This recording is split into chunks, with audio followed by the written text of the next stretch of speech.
हरे कृष्ण। ओम आदित्याय नमः। आप सभी का दिन शुभ और मंगलमय हो। भगवान नारायण की कृपा हम सभी पर बनी रहे। आज दिनांक है 20 जून, दिन है शनिवार। आज ज्येष्ठ मास के शुक्ल पक्ष की षष्ठी तिथि है।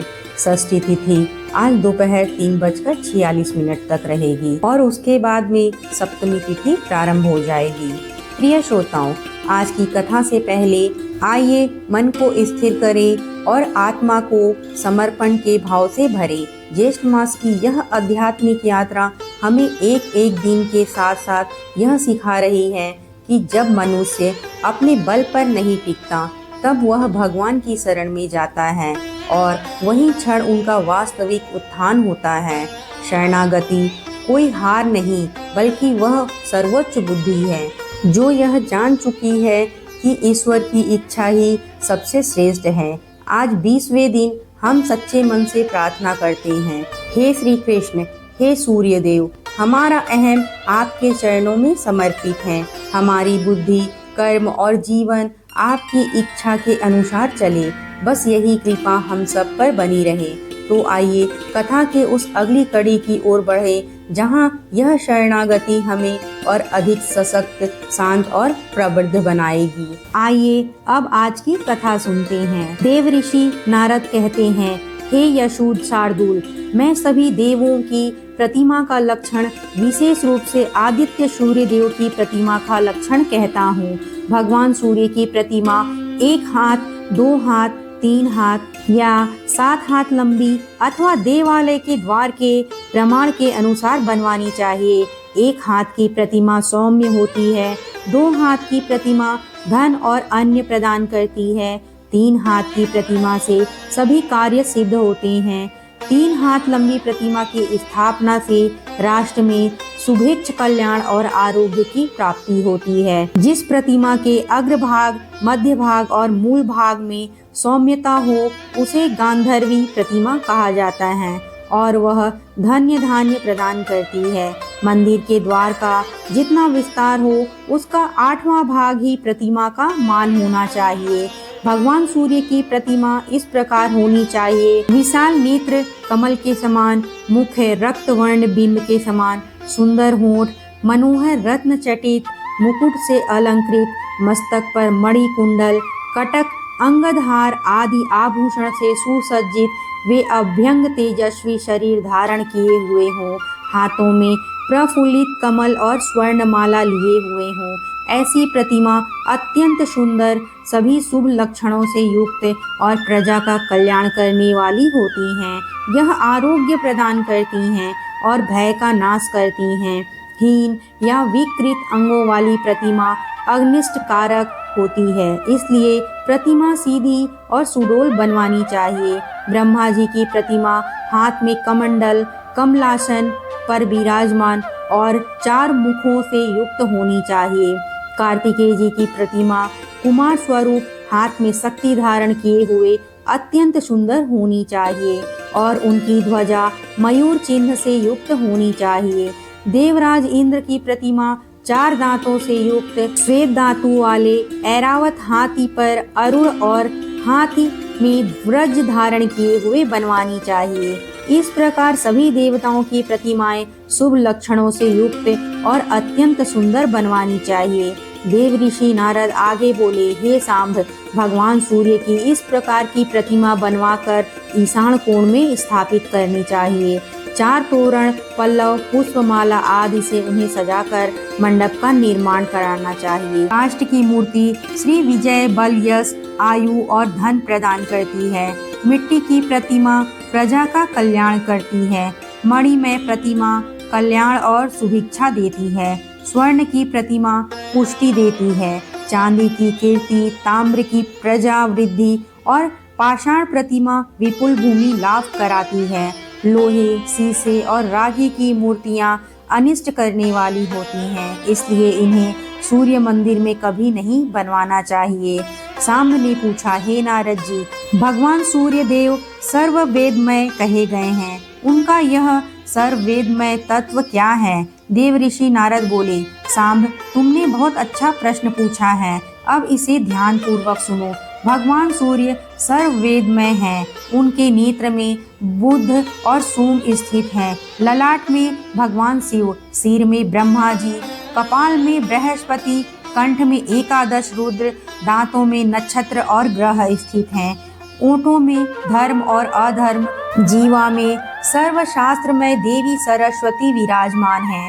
कानों में दिशाएं और विदिशाएं, तालु देश में ब्रह्मा और देवराज इंद्र स्थित हैं। इसी प्रकार भूमध्य में 12 आदित्य, रोमकूपों में सभी ऋषिगण, पेट में समुद्र, हृदय में यक्ष, किन्नर, गंधर्व, पिशाच, दानव और राक्षस रहते हैं। भुजाओं में नदियां, कक्षों में वृक्ष, पीठ के मध्य में मेरु पर्वत, दोनों स्तनों के बीच मंगल, नाभि मंडल में धर्मराज, कटी प्रदेश में पृथ्वी, लिंग में सृष्टि, जानुओं में अश्विनी कुमार, पूर्वों में पर्वत, नखों में मध्य सातों पाताल, चरणों में वन और समुद्र सहित भूमंडल तथा दंतात्रों में कालंगिनी रुद्र स्थित है। इस प्रकार भगवान सूर्य सर्वदेवमय में और समस्त देवताओं के स्वरूप हैं। जैसे वायु से यह संपूर्ण जगत व्याप्त है, वैसे ही संपूर्ण चराचर जगत इसमें परिव्याप्त है, क्योंकि वायु भी भगवान सूर्य के प्रत्येक अंगों में ही स्थित रहता है। ऐसे यह भगवान सूर्य संपूर्ण प्राणियों पर अनुग्रह करने के लिए निरंतर तत्पर रहते हैं। देव ऋषि नारद बोले, हे सांभ, अब मैं अधिवासन विधि कहता हूँ, ध्यान से सुनो। पवित्र भूमि को लेप कर 5 रंगों से चातुर रत्न सुंदर मंडल बनवाना चाहिए। पताका, ध्वज, तोरण, छत्र और पुष्प मालाओं से उन्हें अलंकृत करना चाहिए। मंडल में कुसा बिछाकर सूर्य देव की प्रतिमा स्थापित करनी चाहिए। भगवान सूर्य का आवाहन कर उन्हें अर्घ देना चाहिए। मधु, पर्क, वस्त्र, यज्ञ, पवित्र आदि से उनका पूजन करना चाहिए और अभ्यंग अर्पण करना चाहिए। जिस प्रकार देवताओं को पवित्र अर्पण किया जाता है, वैसे ही हर वर्ष सावन मास में नवीन अभ्यंग बनाकर भगवान सूर्य को समर्पित करना चाहिए। इनका यह पवित्रक है। नवीन अभ्यंग के समर्पण के समय ब्राह्मणों को भोजन कराना चाहिए। भगवान की मूर्ति को सुगंधित द्रवों से लेपित कर पुष्प मालाएं अर्पित करनी चाहिए और धूप दीप दिखाना चाहिए। नमः शंभवाय इस मंत्र से भगवान की प्रतिमा को सैया के ऊपर शयन कराएं। संपूर्ण कामनाओं की पूर्ति के लिए इस प्रकार 5 दिन, 3 दिन अथवा एक ही रात्रि प्रतिमा का अधिवासन करें। देवालय के ईशान कोण में उत्तम स्थान के मध्य में कुसा बिछाकर वहां शुक्ल वस्त्रों से सुसज्जित शैया रखें और फिर सिराहना पूर्व मुख रखा जाए। उसी शैया पर भगवान सूर्य की प्रतिमा को शयन कराएं। उनके दाहिने भाग में निशुंभा, वाम भाग में रागी और चरणों के पास दंडनायक तथा पिंगल को स्थापित करें। उस रात्रि में सूर्य नारायण के समीप जागरण करें। बंदी चरण से श्रुति, नित्य गीत आदि उत्सव कराएं। प्रभात होते ही ऋग्वेद के विधान से प्रतिमा का उद्बोधन करें और स्वस्थित वाचन पूर्वक भगवान की पूजा कर ब्राह्मण तथा भोजों को हाविष्य पात्र भोजन कराएं और उन्हें दक्षिणा देकर प्रसन्न करें। अनंतर मंदिर के गर्भगृह में पिंडिका के ऊपर 7 अश्वस्य युक्त स्वर्ण का रथ स्थापित कर सूर्य नारायण को अर्घ देकर मंगलवादों के साथ जल धाराएं गिराएं।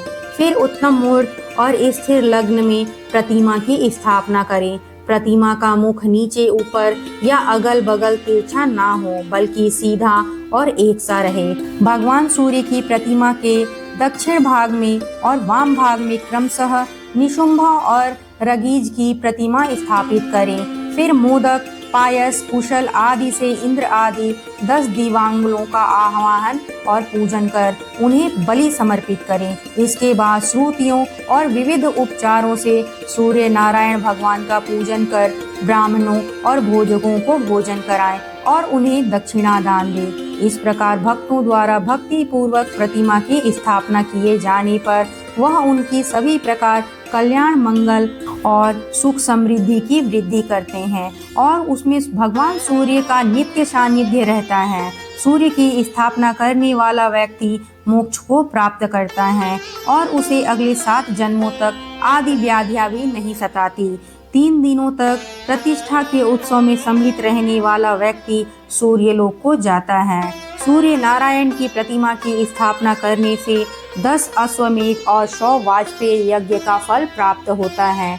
मंदिर की ईंट जब तक चूर्ण नहीं हो जाती तब तक मंदिर बनवाने वाला पुरुष स्वर्ग सुख भोगता है। सूर्य मंदिर के जीर्णोद्धार करने का पुण्य इससे भी अधिक है। जो पुरुष मंदिर का निर्माण कराकर प्राणियों की सृष्टि, स्थिति और प्रलय के हेतु भूत सूर्य श्रेष्ठ भगवान सूर्य की प्रतिमा स्थापित करता है, वह संसार के सभी सुखों को भोग कर 100 कल्पों तक सूर्य लोक में निवास करता है। मंदिर में इतिहास पुराण का भी पाठ कराना चाहिए। इस प्रकार अन्य देवताओं की प्रतिमा का सास दिवस तथा उद्बोधन करें और शुभ मुहूर्त में उन प्रतिमाओं का यथा स्थान पिंडिका पर स्थापित करके पूजन करना चाहिए। और इसी प्रकार आज की कथा पूर्ण हुई। इसके आगे का वृत्तांत हम सभी अगले अध्याय में सुनेंगे। अब सुनते हैं महर्षि दधीचि की एक सुंदर कथा। संसार में हर प्राणी अपने अपने लिए जीते हैं, सभी अपना अपना भला चाहते हैं, लेकिन कुछ प्राणी, कुछ मनुष्य ऐसे भी होते हैं जो परोपकार करने के लिए अपने हितों का, अपने प्राणों का भी बलिदान दे देते हैं। हमारे देश में ऐसे बहुत सारे मनुष्य हैं, बहुत सारे नर और नारियां हुई जिन्होंने दूसरों की सहायता और भलाई के लिए अपने आप को संकट में डालकर अपने प्राणों का बलिदान करके दूसरों का उपकार किया। ऐसे ही महान परोपकारी पुरुषों में महर्षि दधीचि का नाम बड़े आदर और सम्मान के साथ लिया जाता है। महर्षि दधीचि बहुत बड़े ज्ञानी थे। उनकी बुद्धिमानी और विद्वता की प्रसिद्धि देश के कोने कोने तक फैली हुई थी। दूर दूर से विद्यार्थी उनके यहाँ विद्या अध्ययन करने के लिए आते थे। वे सज्जन, दयालु और उदार थे और सभी से बहुत प्रेम करते थे। महर्षि दधीचि नैमिषारण्य, सीतापुर, उत्तर प्रदेश के घने जंगल के बीच में आश्रम बनाकर रहा करते थे। उन्हीं दिनों देवताओं और असुरों में युद्ध छिड़ गया। देवता धर्म का राज्य बनाए रखने का प्रयास कर रहे थे, जिससे लोगों की भलाई और हित होता रहे, जबकि असुरों के कार्य और व्यवहार बिल्कुल भी ठीक नहीं थे। वे पापाचारी थे, दुरात्मा थे, लोगों को तरह तरह से सताया करते थे। अपना प्रभुत्व स्थापित करने के लिए देवताओं से वे युद्ध कर रहे थे और देवताओं को इसकी बड़ी चिंता हुई। देवताओं के हार जाने का अर्थ था असुरों का राज स्थापित हो जाना। यह पूरी शक्ति से लड़ाई लड़ रहे थे। बहुत दिनों से यह युद्ध चल रहा था और देवताओं ने भी असुरों को हराने का बहुत प्रयास किया, किंतु वह सफल नहीं हो पाए। तब हताश और निराश होकर देवतागण अपने राजा देवराज इंद्र के पास गए और कहने लगे, हे राजन, हमें तो इस स्थिति में सफलता के कोई आसार दिखाई नहीं दे रहे हैं। क्यों ना इस विषय में श्री ब्रह्मा जी से ही कोई उपाय पूछा जाए। देवराज इंद्र की सलाह मानकर ब्रह्मा जी के पास वे सभी गए। देवराज इंद्र ने उन्हें इस चिंता से अवगत कराया। देवराज इंद्र की समस्या सुनकर ब्रह्मा जी कहने लगे, हे देवराज, त्याग में इतनी शक्ति होती है कि उसके बल पर किसी भी असंभव कार्य को संभव बनाया जा सकता है, लेकिन दुख है कि इस समय आप में से कोई भी इस मार्ग पर नहीं चल रहा। ब्रह्मा जी की बातें सुनकर देवराज इंद्र फिर से चिंता में पड़ गए। हाथ जोड़कर श्री ब्रह्मा जी से विनती करने लगे, कहने लगे, हे प्रभु, फिर क्या होगा? हे श्रीमान, हे ब्रह्मा जी, क्या यह सृष्टि असुरों के हाथ चली जाएगी? अगर ऐसा हुआ तब तो बड़ा अनर्थ हो जाएगा। देवराज इंद्र की समस्या और चिंता को देखकर ब्रह्मा जी कहने लगे, देवराज, आप निराश मत हो। असुरों पर विजय पाने का एक उपाय है। यदि आप प्रयास करें तो निश्चय ही देवताओं की जीत होगी। तब देवराज इंद्र ने प्रसन्न होते हुए श्री ब्रह्मा जी से पूछा, हे ब्रह्मा जी, शीघ्र ही वह उपाय बतलाइए, हम हर संभव प्रयास करेंगे। तब ब्रह्मा जी ने उन्हें बतलाया कि नैमिषारण्य वन में एक महान तपस्वी तपस्या कर रहे हैं और उनका नाम दधीचि है। उन्होंने तपस्या और साधन के बल पर अपने अंदर अपार शक्ति एकत्रित कर ली है। अगर उनकी अस्थियों से बने अस्त्रों का प्रयोग करके आप लोग युद्ध करें तो असुर निश्चित ही परास्त हो जाएंगे। देवराज इंद्र ने कहा, ब्रह्मा जी, किंतु वे तो जीवित हैं, उनकी अस्थियां भला हमें कैसे मिल सकती है। ब्रह्मा जी कहने लगे, मेरे पास जो उपाय था देवराज मैंने आपको बता दिया। शेष समस्याओं का समाधान स्वयं महर्षि दधीचि ही कर सकते हैं। महर्षि दधीचि को इस युद्ध की जानकारी थी। वे चाहते थे कि युद्ध शांत हो जाए। सदा शांति चाहने वाले आश्रमवासी हमेशा हर लड़ाई झगड़े से दुखी होते हैं। उन्हें भी आश्चर्य होता है कि क्यों देवता और असुर एक दूसरे से युद्ध कर रहे हैं। महर्षि दधीचि को यह चिंता थी कि असुरों के जीतने से अत्याचार और अनीति का बोलबाला हो जाएगा। देवराज इंद्र तपस्या करते हुए महर्षि दधीचि के आश्रम में पहुँचे, जहाँ पर वे तपस्या में लीन थे। महर्षि उस समय ध्यान अवस्था में थे तो देवराज इंद्र उनके सामने हाथ जोड़कर एक याचक की मुद्रा में खड़े हो गए। ध्यान भंग होने पर देवराज ने महर्षि को प्रणाम किया। तब महर्षि ने देवराज इंद्र को बैठने के लिए कहा। फिर उनसे पूछा, कहिए देवराज कैसे आना हुआ। देवराज इंद्र कहने लगे, महर्षि क्षमा कीजिए, मैंने आपके ध्यान में बाधा पहुंचाई। महर्षि आपको ज्ञात होगा इस समय देवताओं पर असुरों ने चढ़ाई की हुई है और वे तरह तरह के अत्याचार कर रहे हैं। उनका सेनापति वृद्धासुर बहुत ही क्रूर और अत्याचारी है, उससे देवतागण हार रहे हैं।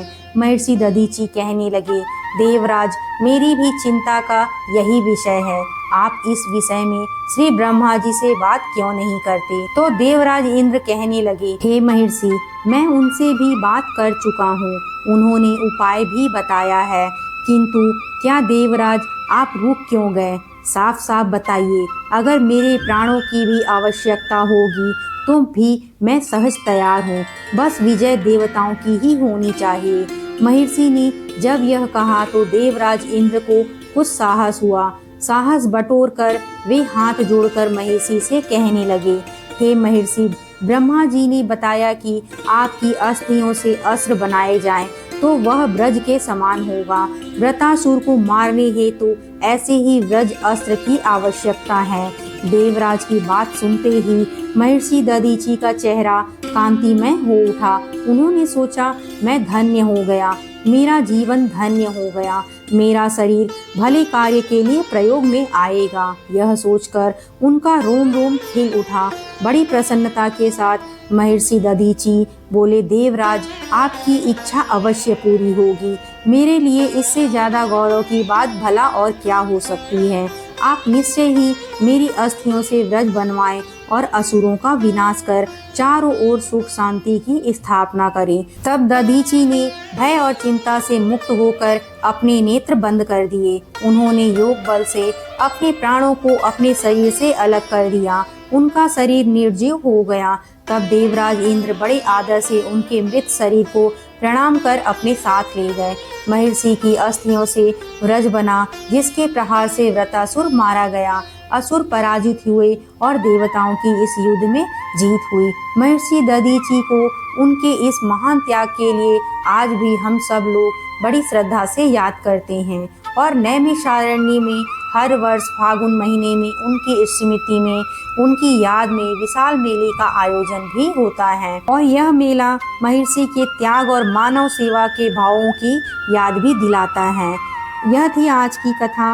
उम्मीद है आपको कथा अवश्य अच्छी लगी होगी।